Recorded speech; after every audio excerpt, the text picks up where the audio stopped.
1982 22R. Most of you Toyota guys probably know all this anyway. Maybe somebody doesn't.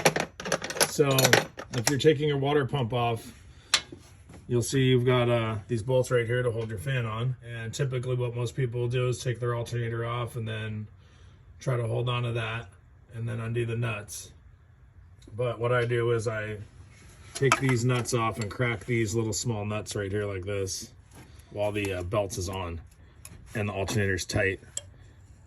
So that will crack that. I go ahead and get around and just basically, you'll see the pressure of the motor. We'll hold this. So crack that like so. That's 2 of them. We're under a minute still.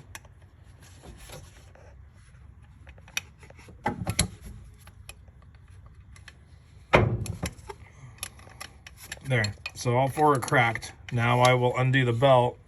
I can be able to pull this fan off and take these nuts off of here, no problem. So anyway, if you're working on your truck, definitely makes it a little easier. Just want to throw that out there.